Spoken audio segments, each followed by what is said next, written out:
C'est la parole à Zonda, il va nous expliquer sa première expérience. Et ça a été douloureuse ou heureuse? Ma première expérience, malheureusement pour moi, j'ai été arnaqué. $300 de temps là, et c'est parti dans l'eau comme ça.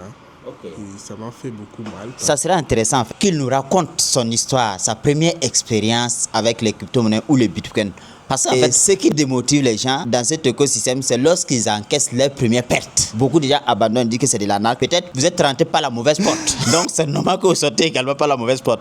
Alors je vais laisser la parole à Zonda, il va nous expliquer, il va nous partager son expérience avec sa première expérience. Et ça a été douloureuse ou heureuse? Ma première expérience dans le Bitcoin. La première fois que j'entends le mot Bitcoin, c'était je pense en 2012. 2012. Le mot que j'entends, le mot Bitcoin, c'était sur CNN. Mais ça m'a rien dit.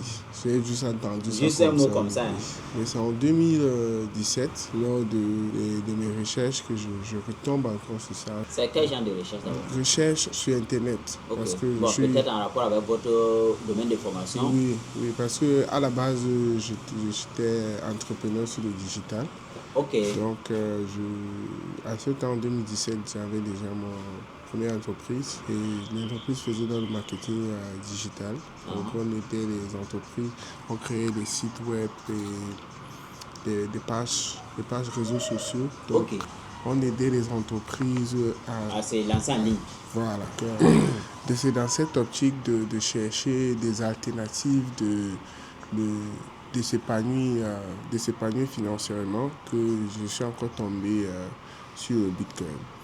Mais malheureusement pour moi, j'ai été arnaqué. Parce que quand j'ai peut-être passé 2 heures de recherche, peut-être en 2 semaines, et pour comprendre c'est quoi le Bitcoin et tout. Et en ce temps, il y avait le site web Coinbase. Coinbase. Oui. Ok. Oui, où tu pouvais acheter des bitcoins avec la carte. Même plateforme Coinbase, hein? Oui, avec la carte bancaire. Donc c'était la Binance n'existait pas. Non, Binance c'est récent. Voilà. En 2017, Binance a commencé en 2017, mais je pense que fin de l'année 2017, c'est en début 2017 que j'ai essayé d'investir et que j'ai été arnaqué. Donc quelqu'un a dû cloner la plateforme Coinbase. Donc on a changé le O. On a mis 0. Donc ça lisait, si tu ne prêtes pas bien attention, ça lisait toujours Coinbase, mais c'était pas le vrai Coinbase. Ok, donc vous êtes allé acheter du Bitcoin sur le mauvais Coinbase. Oui, j'ai investi, j'ai payé $300 de temps là et c'est parti dans l'eau comme ça. Okay. Et ça m'a fait beaucoup mal parce que en 2017, c'était pas petit l'argent. Et en tant que jeune entrepreneur, tu perds l'argent comme ça et les gens qui sont autour de toi qui ne comprennent rien de ce que ça a foutu avec l'argent, c'est compliqué. Donc, j'ai d'abord laissé les recherches dans tout ce qui concerne les cryptos pour me ressaisir quoi. Donc ça m'a pris peut-être 2-3 mois m'asseoir, penser qu'est-ce qu'il faut faire. Et c'était très très difficile la période là parce que personne autour de moi ne comprenait rien dans ce que j'ai fait. Voilà. Donc, il n'y avait pas quelqu'un qui te reconnaît. En fait, pour te réconforter en fait. Exactement. Parce que si tu expliques l'histoire à quelqu'un, ils vont se moquer de toi. Exactement. Donc, mais pour moi, c'est devenu comme une inspiration de mieux comprendre. Et lorsque je me suis retiré un peu, je voyais les gens parler toujours de la technologie. Et là, ça me disait quelque chose. Si des gens parlent toujours de la technologie, ça veut dire qu'il y a quelque chose que moi, je n'ai pas encore compris. Donc, il faut que je passe chercher. Et l'une des manières de chercher, c'est de s'éduquer. Et s'éduquer, c'est ça. Faire des recherches en profondeur, aller encore plus loin que tout ce que tout le monde connaît. Et c'est là où mon parcours a vraiment commencé. Donc, a vraiment commencé fin d'année 2017. Et j'ai lu pas mal de livres comme Étalon du Bitcoin, 21 Days et bien d'autres livres. Okay. Donc, ça m'a permis de mieux comprendre l'existence, donc le bien fondé, la raison d'être du Bitcoin.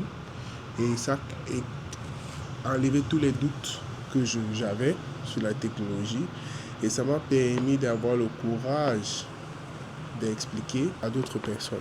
Parce qu'il y a un truc avec l'éducation, très souvent c'est difficile parce que c'est comme la technologie est nouveau, tu peux avoir des doutes parce que beaucoup de gens ne comprennent pas. Et juste parce que les gens ne comprennent pas, ne veut pas dire que la technologie est fausse ou bien la technologie ne doit pas faire ce qu'il a été créé.